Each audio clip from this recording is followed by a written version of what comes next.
Olá pessoal, boa noite, espero que todos estejam bem. Galera, para a aula de hoje eu preparei o seguinte, hein? Tá? É um vídeo bem curtinho e depois nós temos também uma atividade lá no WhatsApp, que vai ser um texto que eu vou pedir para que vocês façam a leitura. Na aula de Sociologia nós estamos conversando sobre os movimentos sociais, tá? Então o nosso tema nesse momento são os movimentos sociais. Só que assim, gente, na aula passada eu expliquei para vocês o contexto, o conceito, né? O que são os movimentos sociais. E na aula de hoje eu vou pegar um movimento social específico, que é o ambientalismo, tá? Eu acho que é uma pauta que está muito atual e a gente precisa realmente fazer uma reflexão sobre esse tema, sobre como a sociedade brasileira está tratando o meio ambiente e como as instituições governamentais estão tratando também o nosso meio ambiente. E quais são os efeitos das ações do homem na atualidade em relação ao meio ambiente. O que isso pode gerar para a gente, de positivo ou de negativo, tá bom? Bom, então primeiro eu vou contextualizar rapidinho aqui o que é o ambientalismo, quando ele surgiu, quais são as características, o que o ambientalismo quer. E aí depois disso, galera, eu explico para vocês a atividade que eu vou deixar no WhatsApp. O surgimento da palavra, do conceito ambientalismo, gente. Tá? Ambientalismo é uma pauta recente da humanidade. Há pouco tempo atrás a gente não pensava nem um pouquinho em preservar o meio ambiente. A gente nunca pensou assim em sustentabilidade, não eram coisas assim, pautas assim importantes da sociedade. Essas pautas se tornaram importantes há pouco tempo. Vou dar alguns exemplos. Durante o período da Revolução Industrial, né, que alguns alunos aí já estudaram e outros vão estudar, durante a Revolução Industrial, gente, não tinha nenhuma preocupação com os recursos da natureza. Simplesmente, os homens queriam novas máquinas, queriam produzir mais, queriam lucrar mais, e para isso eles faziam um uso desmedido do que a natureza oferecia.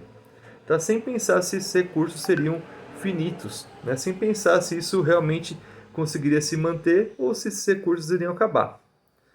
Tá? Aqui no Brasil, um outro exemplo que eu dou também interessante é quando os portugueses chegaram aqui na América. A gente sabe que o Brasil tem uma mata muito densa, né? A gente tem a Mata Amazônica, a gente tem o Pantanal, a gente tem assim, territórios lindos, incríveis. E a região do Nordeste, gente, que nós conhecemos hoje, principalmente as partes assim distantes da praia, né, distantes do mar, são regiões hoje onde é um clima bastante árido, né, é uma terra árida, é um calor bastante alto, né, são regiões assim que são tão fáceis de viver, mas elas não eram assim no passado, tá? Eram regiões que tinham natureza também densa, tinham bastante lençóis freáticos. Mas o que os portugueses fizeram, gente? Eles começaram a plantar cana-de-açúcar. A terra era propícia para a plantação de cana e eles começaram a fazer um grande desmatamento. E esse desmatamento que eles fizeram nessa região do Nordeste acabou criando uma desertificação. E isso, gente, é a ação do homem sobre a terra. É o uso desenfreado dos recursos naturais. Não faz uma reflexão que as próximas gerações vão precisar da natureza viva para conseguir existir, em vez de simplesmente subsistir. Como se não pensava nisso no passado, os recursos naturais eram em abundância, não existia uma poluição muito grande no mundo, então ninguém pensava muito sobre essas questões. Mas no mundo atual, gente, as coisas mudaram. As pessoas começaram a perceber, algumas pessoas, né, infelizmente não todas, mas muitas pessoas passaram a perceber que sem a natureza viva, o homem não existe, né? O homem não consegue sobreviver, o homem não consegue se desenvolver. Então surgiram as pautas chamadas de pautas ambientalistas, que prezam pela preservação da natureza ou pelo uso sustentável dessa natureza. Vou falar sobre alguns pontos aqui que fizeram com que os homens parassem para pensar sobre isso. O principal ponto ali, gente, que fez com que os homens parassem para pensar nessa questão do meio ambiente, foi um fenômeno que ocorreu na Inglaterra no ano de 1952. Esse fenômeno que aconteceu em 1952 foi chamado de o Grande Nevoeiro. Então, assim, gente, principalmente na cidade de Londres, eram fábricas para todos os cantos. E essas fábricas queimavam petróleo e queimavam carvão mineral. Conforme as fábricas foram aumentando a produção, foi criando uma névoa na cidade que não aparecia mais o sol, gente. Literalmente a cidade ficou toda poluída, toda esfumaçada. Até que chegou o ano de 1952, as pessoas começaram a morrer intoxicadas. E 10 mil pessoas morreram por causa desse nevoeiro de fumaça. Isso fez com que o governo da Inglaterra começasse a pensar em questões aí ligadas ao meio ambiente. Mas ainda era uma coisa assim inicial. Depois, um outro momento que fez com que as pessoas pensassem um pouquinho foi o uso é, absurdo, exagerado dos DDTs. Tá? Então, assim, são os inseticidas. Todo mundo começou a comprar inseticida em qualquer lugar, vendia sem nenhum tipo de regulamento. E aí você pegava o inseticida e simplesmente jogava sobre suas hortas, sobre qualquer plantação que você tinha. E muitas vezes esses produtos iam parar nos rios, acabavam destruindo e poluindo rios, e ninguém assim pensava sobre o assunto. E aí esse uso indiscriminado desse produto acabou fazendo com que muitas pessoas ficassem doentes e muitas pessoas morressem de câncer. Mas ainda não tinha nada de oficial. As pessoas estavam começando a questionar algumas ações dos homens em relação à natureza. Aí o salto mesmo assim apoteótico que ocorre nesse assunto é quando uma escritora chamada Raquel Carson, em 1962, ela escreve um livro chamado Primavera Silenciosa. Esse livro, gente, ele foi muito importante, porque era na verdade um livro e uma denúncia, tá? Ela chamou o livro de A Primavera Silenciosa, porque a primavera é o momento que a gente tem a cor, a gente tem o som dos passarinhos, e naquele ano não tinha cor, não tinha som dos passarinhos, né? Porque os animais estavam entrando em extinção. Muitos animais, principalmente na Europa, Estados Unidos, estavam morrendo por causa das ações dos homens. E aí esse livro vai dar um estopim ali para o movimento que é o chamado ambientalismo, tá? Esse livro foi escrito em 1962. Na Europa, eles já começaram a pensar nesse assunto. Aqui na América, gente, demorou muito, tá? As primeiras políticas, as primeiras pautas ligadas ao ambientalismo aqui na América começaram na década de 80. Eu vou citar alguns aqui só para explicar para vocês, deixar mais claro.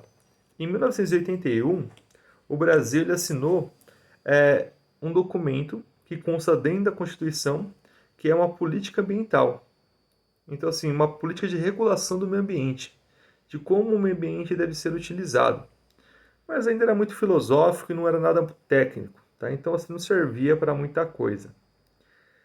Em 1987, o Brasil acabou assinando um documento que é o Nosso Futuro Comum, a sustentabilidade, ou seja, o uso da natureza pensando da maneira sustentável. O que é sustentabilidade, gente? Sustentabilidade, eu até fiz uma anotaçãozinha aqui para falar para vocês. Dá para a gente definir da seguinte maneira: desenvolvimento sustentável é aquele que é capaz de suprir as necessidades da geração atual sem comprometer a capacidade de atender as futuras gerações. Ou seja, você precisa fazer o uso da natureza de maneira que ela consiga se reciclar. E aí o Brasil assinou esse documento no ano de 1987. Depois, em 1997, acho que muita gente aí vai lembrar, né?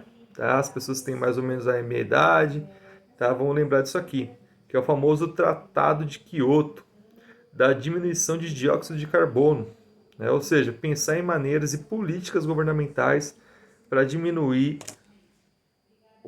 a quantidade de dióxido de carbono na atmosfera e para evitar o aquecimento global, tá?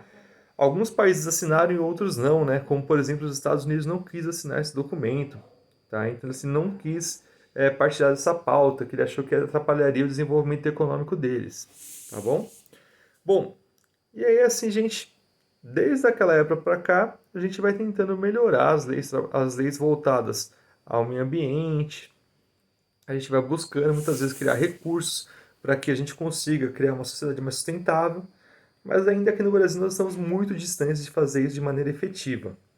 E infelizmente, né, agora tem que ser claro, nesses últimos anos, gente, nós estamos vendo, na verdade, o caminho oposto, tá?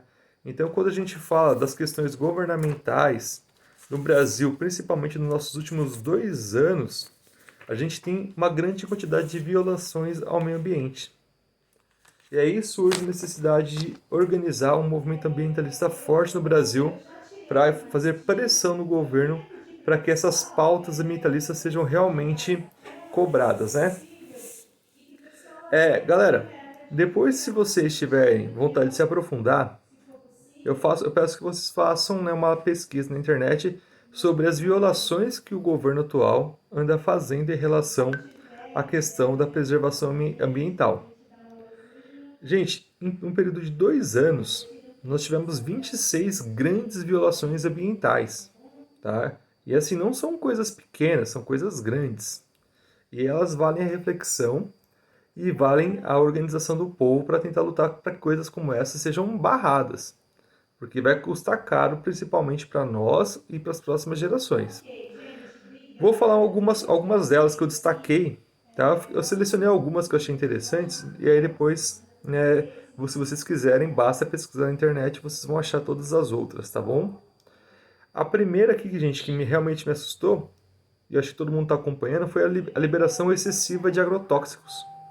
O Brasil, gente, ele liberou mais de 400 tipos de agrotóxicos nesses últimos 2 anos. Agrotóxicos que foram banidos de países na Europa, tá? Que ninguém mais usa por perigos de câncer, por perigos ao meio ambiente, e o Brasil liberou desenfreadamente. Tá? Então, algo aí que realmente faz com que a gente pense um pouco, faça uma reflexão. Outra coisa, o desalojamento de famílias indígenas e de famílias quilombolas, né? Que são pessoas, gente, que os quilombolas, por exemplo, são as pessoas que têm direito à posse da terra, eram as pessoas escravizadas que conseguiram fugir da escravidão e aí formaram redutos de cultura africana no Brasil, em várias partes do Brasil. E essas pessoas, elas passaram a ter o direito ao uso dessa terra. Essa terra foi demarcada para elas. E gerações e gerações vivem nessas terras até os dias de hoje. E nós tivemos o desalojamento de famílias quilombolas. Então, assim, algo extremamente assustador. É uma cultura que está sendo literalmente expulsa de suas terras. Né? Então, algo que me chama muita atenção. Nós perdemos o fundo da Amazônia, gente. Tá? Que era um fundo bilionário, principalmente feito pelos países da Europa. Eles investiam na preservação aqui da Amazônia. Só que como a Amazônia passou por grandes incêndios durante esses últimos 2 anos e não houve nenhuma política do governo para barrar esses incêndios, então esses países da Europa retiraram o fundo amazônico. Então nós perdemos aí bilhões, tá, de dólares que nós poderíamos utilizar para manter a preservação da Amazônia. Às vezes eu tenho a impressão que a Europa está muito mais preocupada com a preservação da Amazônia do que o próprio brasileiro, né? Muito bem. Então essa foi uma coisa que aí assustou. Nós tivemos as duas maiores queimadas dos últimos 10 anos. Tá? Nós estamos vivendo uma agora, né, que é o Pantanal, e a outra que foi a Amazônia também. Acho que ano passado todo mundo vai lembrar que o céu aqui em São Paulo ficou preto, que foi a fumaça da região da Amazônia que veio aqui para São Paulo. E aí também foi um dia muito obscuro, assustador. Né? E, gente, a falta de assistência, principalmente aos pescadores também, na região lá do Nordeste. Não sei se você se lembra, quando aquele navio que até hoje não descobriu de onde veio, que derrubou petróleo, e aí simplesmente os pescadores não tiveram nenhum tipo de amparo, perderam sua principal atividade econômica e, literalmente, o governo falou que era só umas manchinhas de petróleo na água e que os peixes são inteligentes, são capazes de escapar dessas manchinhas de petróleo. Então, nós tivemos muitas violações e nós estamos tendo agora. E se vocês observarem, não existe nenhuma atuação do governo para tentar parar esses acontecimentos, esses incêndios, por exemplo, que nós estamos vendo. Isso é algo que me assusta, porque realmente nosso país é um país que tem uma natureza exuberante e ela, de certa maneira, ela auxilia o mundo inteiro. E a gente não está com nenhuma preocupação com isso. Infelizmente, muitas dessas queimadas que estão acontecendo não são assim ciclos da natureza, Muitas dessas queimadas são queimadas propositais para expulsar populações indígenas de determinados lugares e são também para fazer cercamentos das terras, transformar mata virgem em pasto, gente. Então, essa reflexão. Será que nós estamos agindo de maneira sustentável? O que a gente vai recolher? Quais são os frutos que nós vamos recolher daqui a alguns anos desses acontecimentos que estão é, ocorrendo agora? E aí surge a ideia dos movimentos sociais. Tá? O movimento social ambientalista é essa ideia: é a população se articular para lutar principalmente contra os grandes empresários, contra os grandes produtores, contra os grandes fazendeiros que fazem o uso desenfreado da terra aqui no Brasil. Mesmo com muitos ambientalistas a coisa já é difícil, imagina assim. Tá? Então o movimento ambientalista tem essa finalidade, é a busca e a tentativa de proteger a nossa natureza. Pessoal, então eu expliquei aqui um pouquinho sobre o surgimento do ambientalismo. Percebam que o ambientalismo, gente, ele surge da necessidade. Enquanto estava todo mundo lá no século XVI, século XVII, século XVIII, aproveitando da natureza e percebia que nada ia acontecer, estava ótimo. Quando as pessoas começaram a ver que o calo aperta, né? Gente, o calo que aperta no sapato, aí então as pessoas começaram a ver que é necessário realmente se preocupar com a garantia do meio ambiente. E essa preocupação ela tem que ser da sociedade para o governo. O governo ele tem que fazer uma política sustentável. E essa política sustentável, infelizmente, acontece somente quando o governo apoia os interesses do povo. Agora, quando o governo apoia somente os interesses das elites fundiárias, isso tende a não acontecer. Bom, façam reflexão em cima do texto, tá? E depois vocês vão me dizer o que vocês acharam disso, tá? O que vocês acharam do assunto, se quiserem mandar um áudio, se quiserem falar pelo WhatsApp, tá? Professor, eu achei que o texto é interessante, eu não achei interessante, tá? Troca uma ideia comigo, me dá um feedback depois, tá bom, gente? Pessoal, então um abração, espero que a aula seja produtiva, tá? Leia com capricho e com paciência, tá? Façam realmente com dedicação, que eu acho que vocês vão gostar. Falou, gente!